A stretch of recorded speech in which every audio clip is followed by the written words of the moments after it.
날마다 우리와 동행하시는 하나님의 놀라운 은혜와 사랑이 저와 여러분의 삶과 가정 가운데 놀랍게 부어지기를 간절히 축복합니다. 여러분, 많은 비로 인하여 이제 좀 무더운 날씨가 많이 꺾였습니다. 정말 많이 누그러뜨려졌는데요. 한편으로는 날씨가 다시 예전의 기온으로 내려왔다라는 것이 다행스럽지만 또한 한편으로는 마음이 안타까워요. 뭐냐면 많은 비로 인하여 많은 사람들이 피해를 입고 있다는 거예요. 여러분, 교회의 목적과 교회에 행할 일들은요, 교회는 우는 자들과 함께 같이 울어주고 기뻐하는 자들과 함께 같이 기뻐하라라고 말하고 있습니다. 여러분, 특별히 비로 인하여 어려움을 당한 그들을 기억하며 하나님의 회복하심과 하나님의 놀라운 은혜로 그들이 능히 일어날 수 있도록 우리가 함께 기도하며 나아갈 수 있는 성숙한 그리스도인이 되기를 예수님의 이름으로 간절히 축복합니다. 여러분, 이번 주 설교를 준비하다가 네이버 블로거에 재미있는 글이 있어서 여러분들과 함께 나누려고 합니다. 그 쓴 사람이 누구냐면 본산처럼이라는 블로거예요. 한번 띄워봐 주시면, 인생에서 세 가지가 있어야 할 것이라는 제목이에요. 첫 번째, 인생에서 한 번 오면 영원히 다시 오지 않는 것, 시간, 말, 기회. 두 번째, 인생에서 누구나 항상 갖고 있어야 할 것, 희망, 평화, 정직. 세 번째, 인생에서 결코 확실치 않는 것, 성공, 꿈, 행운. 네 번째, 인생에서 가장 좋은 사람이 되기 위한 것, 성실, 노력, 열정. 단 다섯 번째, 인생에서 인생을 파괴하는 것, 자존심, 욕심, 화. 여섯 번째, 인생에서 가장 고귀한 것, 사랑, 친구, 자신감. 여러분, 이 글을 읽다가 이처럼 인생에 살아갈 때 다양한 것이 반드시 필요한 거구나라는 것을 새삼스럽게 깨달았습니다. 근데 여러분, 이 글에 단점이 있어요. 뭐냐면 이 글은 너무 이상적인 것만 얘기하는 것 같아요. 제가 생각할 때 현실적인 것이 빠졌다고 생각합니다. 여러분, 저는 뭐 세 가지는 모르겠고 두 가지는 확실하다고 생각해요. 하나가 뭘까요, 여러분? 우리가 살아갈 때 반드시 필요한 것. 숨기지 말고 얘기해 보세요. 뭐가 필요할까요? 돈. 그렇죠. 돈이 필요합니다. 돈 안 필요하고 여러분 어떻게 살아갈 수 있겠습니까? 두 번째 뭘까요, 여러분? 좀 얘기해 보세요. 두 번째 뭘까요? 몰라요? 기억이 안 나요? 뭘까요? 건강. 그죠? 돈, 건강. 제가 생각할 때는 이 두 가지가 현실적으로 우리에게 가장 필요한 것이다라고 생각해요. 마지막 하나가 제가 생각한 게 있거든요. 그게 뭐냐면 가정이라고 생각합니다. 가정은 무엇보다도 가장 소중하다라고 생각하는데, 가정을 얘기하려고 하니까요, 요즘 세대들이 결혼하지 않고 혼자 사시는 분들이 많잖아요. 그러니까 이걸 얘기하면 또 좀 상처를 받을까 봐, 그래서 저는 사람의 눈치를 많이 본 사람으로서 딱 두 가지만 얘기하려고 합니다. 돈, 건강. 여러분, 사람들은 이것을 추구하며 나아가고 반드시 있어야 할 것이라고 얘기해요. 그럼 여러분, 질문을 좀 바꿔보자고요. 그리스도인들이 인생에 살아감에 있어서 가장 필요하고 있어야 할 것은 무엇일까요? 저는 이 질문을 하다가 어떠한 한 영상을 접했거든요. 비록 지금은 하나님 품에 안 계셨지만 한국에서 CCC라는 한국 대학생 선교회라는 단체를 설립하신 김중곤 목사님의 설교 영상이었습니다. 그 목사님이요, 설교 영상 가운데 자기가 만든 백문일답이 있다고 해요.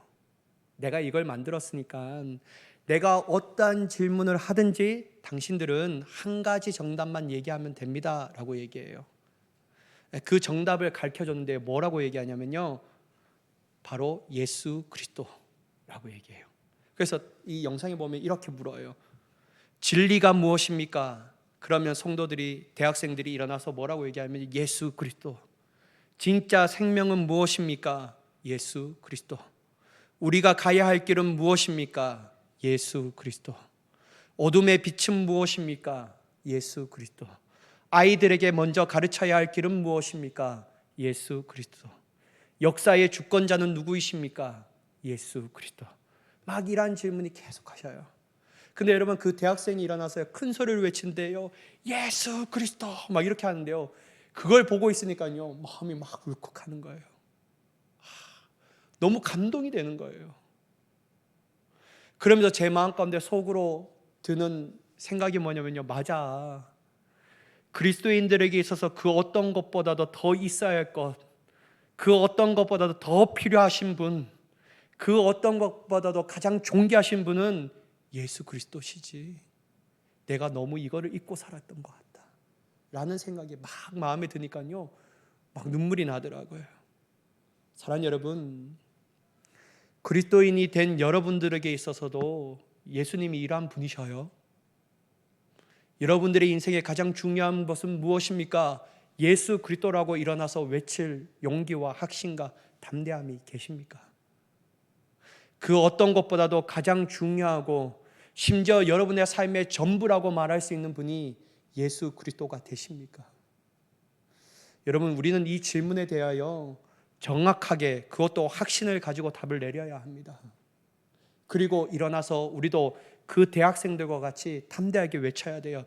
나의 삶의 전부는 오직 예수 그리스도이십니다 라고 말이에요. 저는 오늘 이 설교를 준비하면서 사도 요한도 편지를 수신하는 그 수신자들에게 가장 어떤 것보다도 우리에게 가장 필요한 분은 예수 그리스도다, 이걸 알려주고 있다는 사실을 발견해요. 여러분, 본문 1절의 말씀 한번 보실까요? 나의 자녀들아, 내가 이것을 너희에게 쓰면 너희로 죄를 범하지 않게 하려 함이라. 만일 누가 죄를 범하여도 아버지 앞에서 우리에게 대언자가 있으니 곧 의로우신 예수 그리스도시라. 사도 요한은요, 이 편지를 쓰면서 수신자들을 향하여 뭐라고 칭호하냐면요, 나의 자녀들아 라고 얘기해요. 아주 친근한 표현이죠. 여러분, 사도 요한은 이 편지를 받는 사람들을 생각할 때 그 사람들이 자신이 그 사람들을 여길 때요, 사랑의 대상으로 여긴 겁니다. 너무나도 귀한 여긴 소중한 사람들이었다라는 거예요. 그러니까 여러분, 나의 자녀들아 라고 말하는 것은 이 편지 한 글자 한 글자가 진심을 담았었다라는 것을 얘기하고 있어요.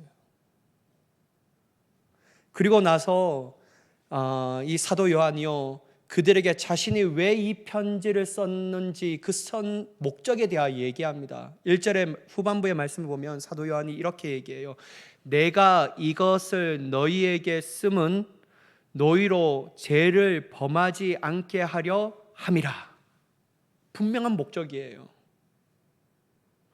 여러분, 지난주 말씀이 기억나시는지 모르겠지만 여러분, 지난주의 주제의 핵심이 뭐죠? 사귐이었다라는 거예요. 예수님과 진정한 사귐이 있으면 우리는 그것으로 인하여 진정한 기쁨을 누릴 수밖에 없다. 왜냐하면 예수님의 진정한 사귐, 즉 친밀한 교제를 누리는 사람들은 자동적으로 하나님이 싫어하시는 죄를 범하지 않기 때문에, 그들은 그분의 사귐으로 인하여 마음이 변화되었고 생각이 변화되었고 그들의 인생관이 변화되었기 때문에 그들의 기쁨은 세상의 성공과 세상의 돈이 아니라 오로지 하나님의 원하신 삶이다. 그 길을 걸어가는 것이 기쁨이다. 그들의 삶의 기준은 오직 하나님의 말씀이 기준이 되어 순종함을 통하여 자신의 만족함을 누리고 기쁨을 누리게 된다라고 얘기했습니다.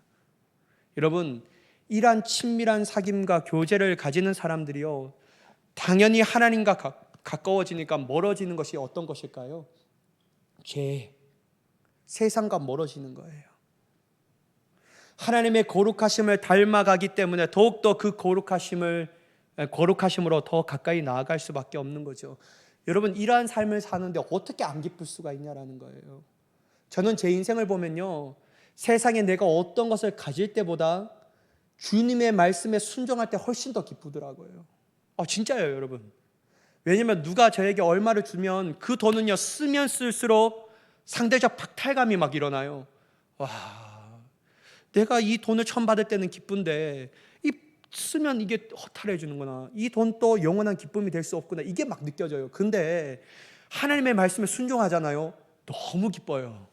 그건 계속 생각이 나요. 이게 참된 기쁨이구나. 그게 막 깨달아지는 거예요. 그런데 여러분, 우리가 여기서 부인할 수 없는 사실이 있어요. 뭐냐면 그러한 기쁨의 삶, 사귐의 연속적인 것들이 계속 지속되지는 않는다라는 거예요. 놀랍고 기쁜 삶을 살아가고 있는 중에 시간이 좀 지나면 어떻게 되죠? 우리가 넘어집니다. 유혹과 미혹에 흔들려 낙심될 때가 찾아온다라는 거예요. 여러분, 존 웨슬리 목사님은요, 그걸 어떤 표현을 하냐면 마치 구름을 위를 걷는 사람과 같다라는 거예요. 예수님을 처음 믿고 칭의 중생을 받을 때 그 기쁨은요, 세상이 말할 수 없는 황홀함을 느낀다라고 말해요. 여러분, 저는 그게 경험했습니다. 제가 3달 동안요, 예수님 체험하고 회심을 체험하면서 어떤 느낌이 드냐면 세상이 줄 수 없는 이 기쁨이구나. 마치 여러분, 저는 천국을 경험한 것처럼 너무 기뻐요. 이게 3달 동안 막 지속되더라고요.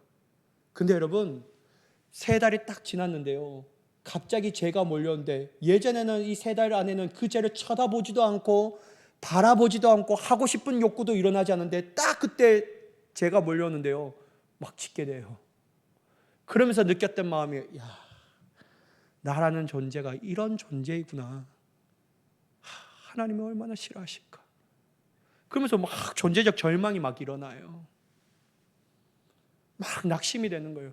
그냥 막 떠나고 싶은 거예요. 믿음도 뭐고 다 필요 없다. 심지어 막 이런 마음까지 막 드는 거예요.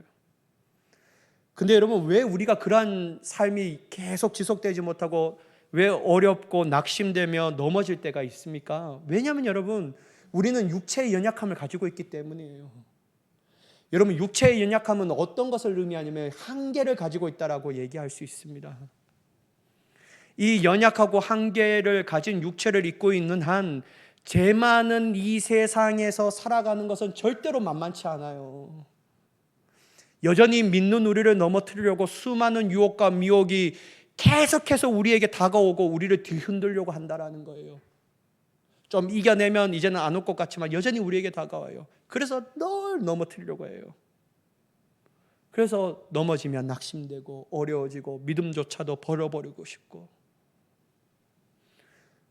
그러므로 여러분, 이 세상에서 죄를 초월하여 완전히 초월하며 살아가는 것, 그것도 영원히 초월하며 살아가는 그리스도인은 이 세상에 존재하지 않습니다. 여러분, 존재하지 않아요.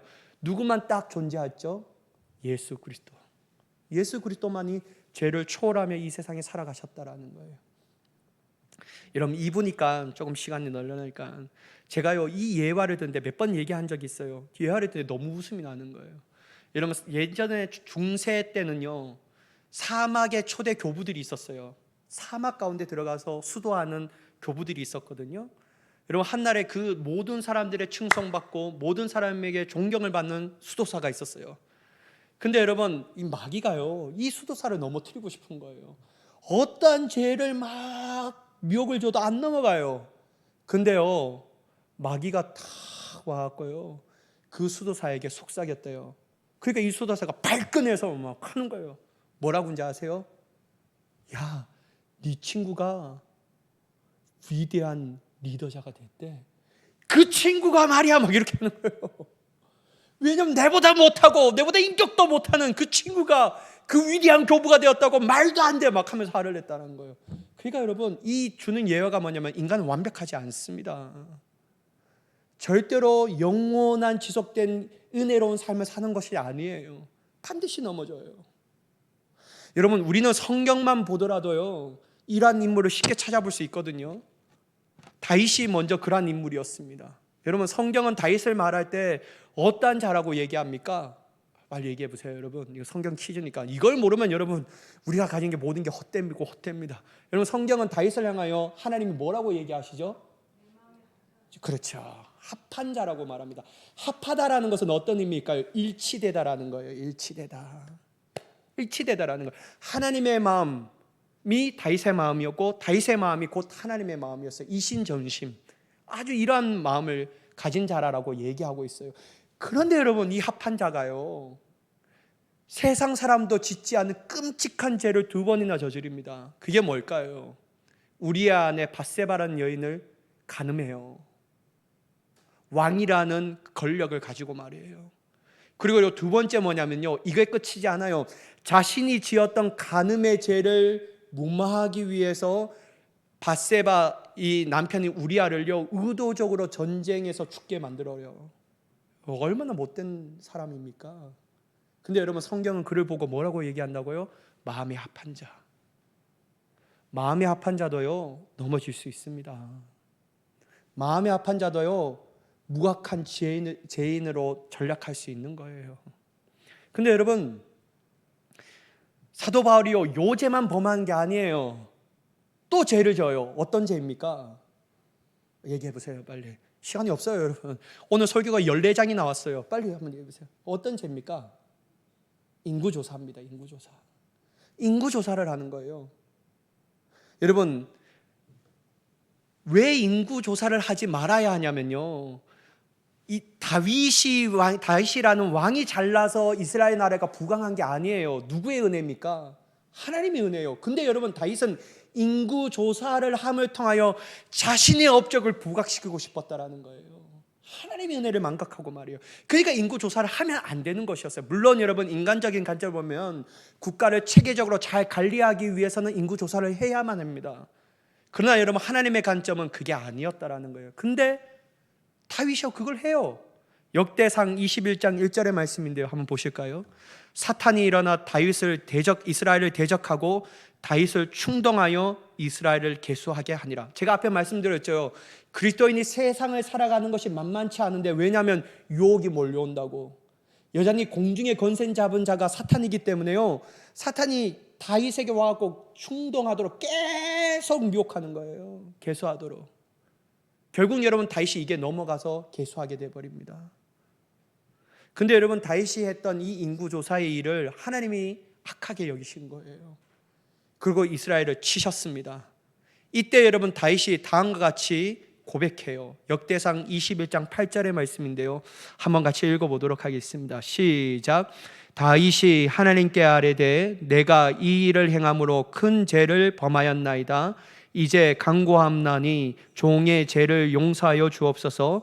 내가 심히 미련하게 행하였나이다 하니라. 내가 이 일을 행함으로 무슨 죄를 졌다고요? 그냥 죄가 아니에요. 큰 죄를 주님 앞에 범하였다. 내가 미련해서 그렇다. 근데 여러분, 성경은 그에 대해서 평가할 때 뭐라고 얘기합니까? 마음이 합한 자. 여러분, 넘어질 수 있어요. 그게 당연한 겁니다.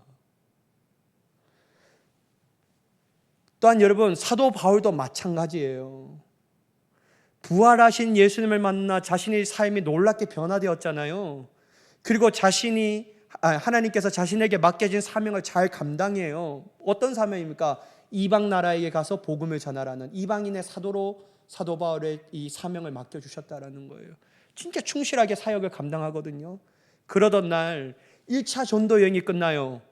2차 전도 여행을 앞두고 사도 바울과 바나바가 의견을 나눠요. 이때 여러분, 바나바가 사도 바울에게 뭐라고 얘기하냐면요, 마가라 하는 요한도 함께 데려가자라고 제안을 해요. 그런데 여러분, 여기서 사도 바울이요 바나바의 의견에 강력하게 반대합니다.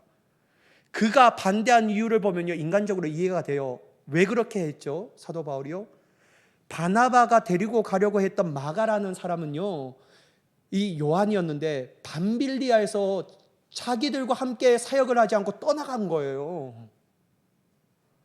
그러니까 사도 바울이요, 그 떠나갔던 사람이 그 직분을 가볍게 여기지 않고 떠나갔던 마가라 하는 요한을 데려간다라는 것이 이해가 되지 않는 거예요. 이건 되지도 않는 말이다. 그러니까 안 된다라는 거예요. 근데 여러분, 한번 보세요. 인간적으로 사도 바울이 한 그 말도 맞지만, 사도 바울은 예수님의 사랑을 체험한 사람이 아니었습니까? 자기가 어떠한 죄인인데 그 죄에서 자신이 하나님의 사랑으로 용서함을 받았는데, 용서하지 못할 사람이 누가 있겠냐라는 거예요. 근데 여러분, 사도 바울은 안 된다라는 거예요. 그리고 여러분, 사도 바울이 두 번째로 바나바의 의견을 받아들여야만 했습니다. 왜냐하면 바나바는 사도 바울에게 있어서 너무 고마운 사역자였어요. 동역자였어요. 왜 그렇죠, 여러분? 바나바는요, 사도 바울이 회심했는데 그것을 믿지 못하고 두려워하는 예루살렘 제자들에게 친히 바나바가 바울을 데려가요. 그리고 사도 바울이 체험했던 그 이야기와 사도 바울이 예수님을 증거한 사역들을 제자들에게 소개시켜 준 사람이 바로 바나바였어요. 여러분, 인간적으로 얼마나 고마운 사람이었습니까? 그러면 여러분 들어줘야죠. 다른 사람이 얘기하는 것도 아니고 바나바가 얘기하는데 그게 인지상정 아닙니까? 그게 인간의 도리가 아닙니까? 근데 안 들어줘요. 참 희한하죠. 근데 여러분, 한편 또 바나바는 어떤 사람이었죠? 바나바는 여러분 충분히 양보할 수 있는 인격을 갖춘 사람이었어요. 사도행전 11장 24절에 보면 바나바에 대해서 이렇게 얘기합니다. 성령과 믿음이 충만한 사람이라. 여러분, 성령과 믿음이 충만한 사람인데 사도 바울이 안 된다라고 말하면 그래, 그것 또한 하나님의 뜻이겠구나 라고 생각하면 접어야죠. 그런 충분한 인격을 갖춘 사람이었잖아요. 근데 바나바도요, 한치의 양보도 없습니다. 아름다운 풍성을 가지고 있는 사람이었는데 불구하고. 그리고 여러분, 지금 그 사람들이요, 나누는 이야기, 무엇을 하는 일들을 위해서 나누고 있죠? 복음, 선교, 전도, 이 하나님의 거룩한 일들을 나눔의 일에 대해서요, 의견을 다투는 거예요. 그래서 여러분, 결국 어떻게 됩니까? 사도행전 15장 39절과 40절 말씀 한번 보실까요? 서로 심히 다투어 피차 갈라서니 바나바는 마가를 데리고 배 타고 구브로로 가고 바울은 실라를 택한 후에 형제들에게 주의 은혜를 부탁함을 받고 떠나. 여러분, 성경은 둘이 의견을 안 맞아서 논쟁하고 그냥 헤어졌다라고 표현하지 않아요. 다투었다라고 말해요. 그냥 다툰 게 아니에요. 여러분, 어떻게 해요? 심히 다투었다라고 말해요. 여러분, 제가 인간의 상성을 볼 때요, 이 바나바와 사도 바울이요, 아마 심히 다퉜다라는 건 뭐냐면 서로 매간지를 잡고 막 흔드는 거예요. 네가 죽든지 내가 죽든지 말이에요. 누가 그랬다고요? 사도 바울과 바나바. 그 인격적으로 성숙한 사람들이 말이에요. 여러분, 예수님도 인간이 얼마나 연약한 존재인지 잘 알고 계셨어요. 마태복음 26장 41절의 말씀인데요, 한번 보실까요? 같이 읽어보도록 할게요. 시작. 시험에 들지 않게 깨어 기도하라. 마음에는 원이로되 육신이 약하도다 하시고. 여러분, 예수님 다 하신 거예요. 인간이 육신을 입고 있는 난 연약한 존재라는 사실을 말이에요. 아무리 마음이 원이로되 육신이 약하기 때문에 그것을 할 수 없다라는 사실, 육체적 한계를 잊고 있다는 사실을 누구보다도 잘 아시는 분이 예수님이셨어요. 그런데 여러분, 사도 요한은 어떻게 해요? 더 이상 너에게 죄를 범하지 않고 이 편지를 쓴다라고 말해요. 그러면 여러분, 뭔가 좀 어긋나잖아요. 예수님을 믿고 나서 죄를 지은 사람도 있고 믿음이 충만한 사람도 넘어지는데 어떻게 사도 요한은 죄를 범하지 않게 하려기 위해서 이거를 목적으로 썼다라고 얘기할까? 근데 여러분, 그건 방향성이에요. 방향성. 그게 우리가 최종적으로 도달할 목적이거든요. 근데 사도 요한이 그 뒤에 이어서 뭐라고 얘기하는지 봐야 합니다. 한번 보실까요? 만일 누가 범죄여도 아버지 앞에서 우리에게 대언자가 있으니 곧 의로우신 예수 그리스도시라. 사도 요한이 알았어요. 우리가 나아가야 궁극적 방향성은 죄를 짓지 않는 것인데, 그 길을 가더라도 연약한 육체의 한계를 입고 있는 사람들은 죄를 지을 수밖에 없다는 사실. 그러나 그것으로 우리가 영원한 생명에서 멀어지는 것이 아니라 우리가 회복하고 다시 일어나 주님의 길을 걸어갈 수 있는 이유가 뭐냐면 예수 그리스도시다. 예수 그리스도가 우리에게 있다. 그 예수 그리스도가 우리를 위하여 여전히 일하고 계신다. 어떠한 역할을 감당하신다고요? 대언자.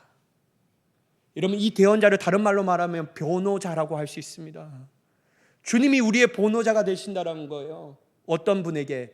의로우신 재판장이신 하나님께 우리를 위하여 친히 변호해 주시는 거예요. 주님, 저들을 긍휼히 여겨 주시옵소서라고. 그리고 여러분, 변호한 것으로 끝나는 것이 아니에요. 2절 말씀 보면요, 그분을 우리의 죄를 위한 화목제물이 되신다라고 말합니다. 화목제물이신 예수님께서 우리의 죄를 덮으심으로써 하나님의 분노를 완화시키시고 하나님과 우리를 화목하게 하셨다라는 거예요.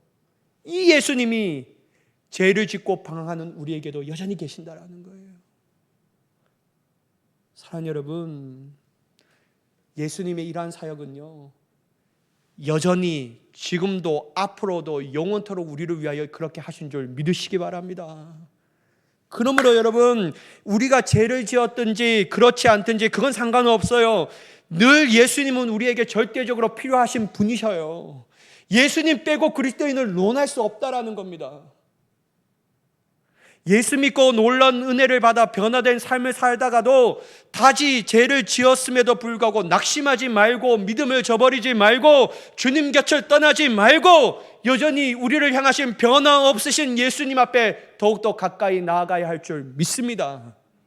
우리는 주님을 포기할지언정 주님이 우리를 포기하지 않는데 어떻게 여러분 주님 곁을 떠나갈 수가 있는 거예요?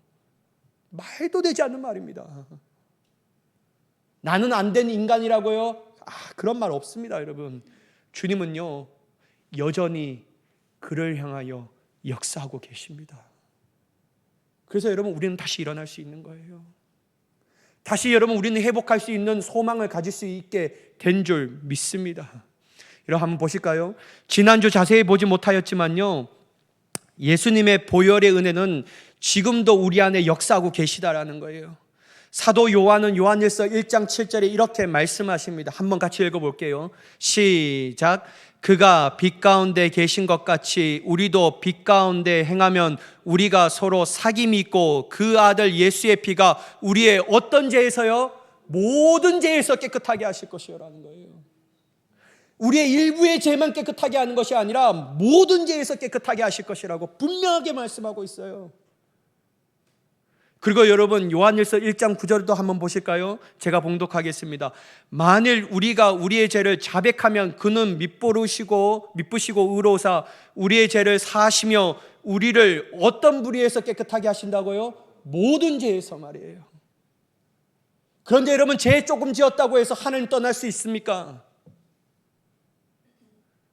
예전과 같은 믿음을 가지지 않는다고 여전히 낭망하며 그 안에서 여전히 괴로워하며 그것을 가지면서 그것 가운데 머무를 수가 있냐라는 거예요. 절대로 그럴 수 없습니다. 왜냐하면 주님은 우리의 모든 죄에서 깨끗하게 하신 분이시고 우리를 모든 불의에서 깨끗하게 하시는 완전한 속죄의 은혜를 가지고 계신 분이시기 때문입니다. 그래서 여러분 우리는 그 자리에 머물 수가 없어요. 죄 지을 수 있어요. 그러나 여러분 그 자리에 머무를 수는 없어요. 계속해서. 왜냐하면 예수님의 은혜가 여전히 우리 안에 역사하시고 계시는데 어떻게 여러분 옛날에 그 받았던 신앙을 기억하며 추억하면서 살아갈 수가 있겠습니까? 옛날이요 외치면서 그때도 나도 있었다 라고 말하면서 얘기할 수가 있냐라는 거예요. 그럴 수 없어요. 왜냐하면 예수님은 지금도 우리에게 역사하고 계시기 때문입니다. 그래서 일어나야 합니다. 죄를 지은 그 자리에서 팍 차고 일어나야 합니다. 그리고 우리가 걸어가야 할 길은 완전하신 주님이 걸어가신 그 길로 행하며 나아가야 할 줄 믿습니다.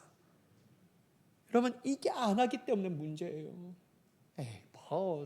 죄 지어도 주님이 용서해 주신다고 말하는데 의도적으로 죄 짓고 주님의 용서하심의 은혜를 방탕하게 여기고 방임에 우리의 몸을 맡기며 죄 지어도 죄 용서하시는데 그게 뭐는 거야? 죄 짓고 회개하면 되지. 그런 걸 얘기하는 게 아니에요. 사도 요한이요. 죄 지을 수 있어. 그러나 죄 짓더라도 주님의 용서하심의 은혜인데 그 용서하심의 은혜를 주신 것은 뭐냐면 다시 일어나 그 죄에 거하지 말고 일어나 주님의 길을 걸어가라. 그걸 얘기하시는 거예요. 사랑하는 여러분, 주님의 용서하심의 은혜를 방탕히 여기지 않는 우리가 되기를 간절히 축복합니다. 그 자리에 일어나야 합니다. 그 죄의 자리를 박차고 벗어나야 합니다. 우리가 거할 것은 죄의 자리가 아니라 하나님의 은혜의 자리요 속죄의 용서함의 자리가 되어야 할 줄 믿습니다. 그래서 여러분 예수의 그리스도의 피는요 우리의 과거의 죄만 씻기고 현재 우리의 지은 죄만 씻기는 것이 아니요 연약한 우리가 앞으로 지을 죄까지 다 씻어주시는 완전한 속죄의 공로의 은혜가 되는 줄 믿으시기 바랍니다. 그래서 우리가 해야 할 것은요 회개예요. 그게 절대적으로 필요하다는 거예요. 또한 여러분 두 번째 예수님이 우리 삶 가운데 절대적으로 필요한 이유는요 우리 스스로 주님의 계명을 지킬 수도 없고 행할 수 있는 능력도 없기 때문입니다. 없어요 우리는요.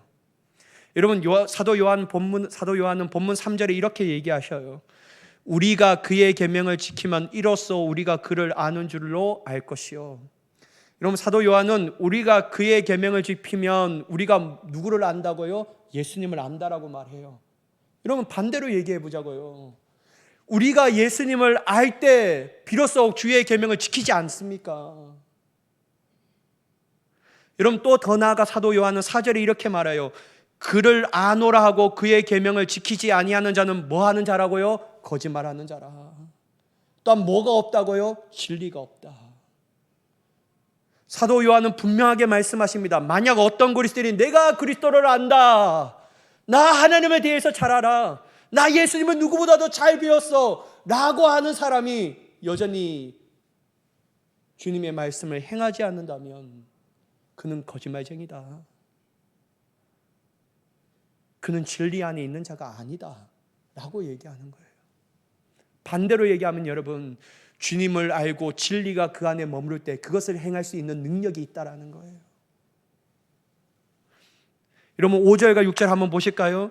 누구든지 그의 말씀을 지키는 자는 하나님의 사랑이 참으로 그 속에 온전하게 되었나니 이로써 우리가 그의 안에 있는 줄을 아노라. 그의 안에 산다고 하는 자는 그가 행하신 대로 자기도 행할지니라. 여러분 더 분명해요. 하나님의 사랑이 온전한 자는 뭐를 행할 수 있다고요? 주님의 말씀을 지킬 수 있다. 그의 안에 산다라고 하는 자는 반드시 그가 걸어가신 모든 일들을 행할 수 있다. 사랑하는 여러분, 전후 관계는 바로 해야 합니다. 예수 믿고 내 힘으로 순종하는 것은 불가능. 그러나 내가 주님 안에 거하고 주님이 내 안에 거하고 친밀한 사귐과 주님의 능력이 내 안에 머문다면 나는 가능하다. 그래서 여러분, 예수님이 절대로 필요합니다. 주님의 말씀에 순종하기 위해서는 예수님 없이는 불가능이에요. 여러분 우리가 진짜 생각해야 될 것은요, 우리의 신앙 가운데 말씀에 순종하지 못하고 사랑하지 못하는 그 이유는 원인은요, 신앙의 연수가 짧기 때문이 아니에요. 직분이 낮기 때문에가 아니에요. 내가 예전에 크신 능력과 체험을 역사하지 못하기 때문에가 아니에요. 단 하나, 예수 그리스도를 필요로 생각하지 않기 때문이에요. 내가 여전히 내 인생에 가장 중요하신 분, 내 인생에 가장 사랑해야 하실 분, 내 인생의 전부이신 예수 그리스도를 이제 원치 않기 때문입니다. 그렇기 때문에 행할 수 있는 능력이 없는 거예요. 사랑하는 여러분, 예수님께서요, 이 아는 것에 대해서 지식이 아니라는 것을 얘기하고 계십니다.